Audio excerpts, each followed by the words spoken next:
People judge us based on our actions, not our intent, sadly. When you walk into a room, your presence matters. How people perceive you matters. My name is Jolene Watson, and I'm Canada's networking expert. Today, we're going to continue the theme of emotional regulation insights. This is week 19. So, emotional intelligence is to have awareness of the room when you walk into it and of yourself. So, awareness of emotions, of others, of moods, really important. The one thing you can do for others to perceive you as professional and competent is when you walk into a room is to face the room, so front the room as opposed to turning away, and drop your shoulders. That's where we tend to hold a lot of stress. Drop your shoulders and straighten your spine. Tony Robbins once said that if you straighten your spine, it changes your physiological state and your memory retention doubles, which will make you a better networker because that means you're going to be a better listener, more vigilant, more present. So, correct posture. When it comes to handshake etiquette, number one, don't hug people you don't know, and don't shake hands if they don't give you the body language signals to do so. Some cultures do not touch other people. Some cultures hug. Some cultures kiss on the cheek. I always play it safe and I watch the other person's body language to see what they would prefer. So, using the platinum rule, treat people the way they want.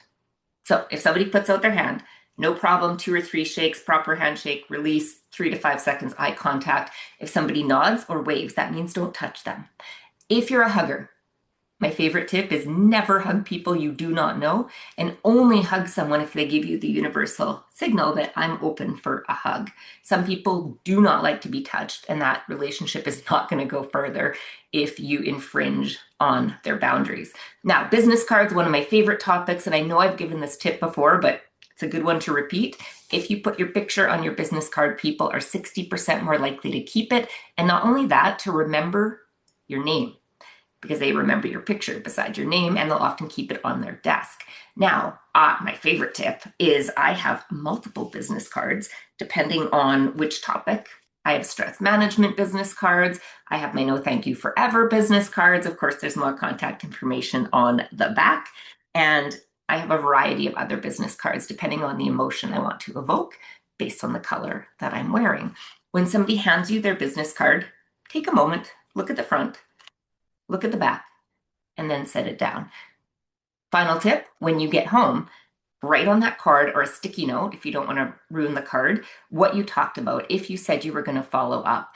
Because often we get overwhelmed, we meet lots of people, and then we forget what conversations we've had. We kept their card, but we don't know what the follow-up or the ask was. So when I get home, I usually put business cards into a Ziploc bag. I put little notes just to remind myself of what our conversation was about.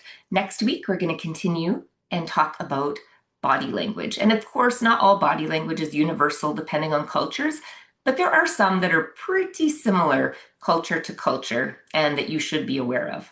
We'll see you next week.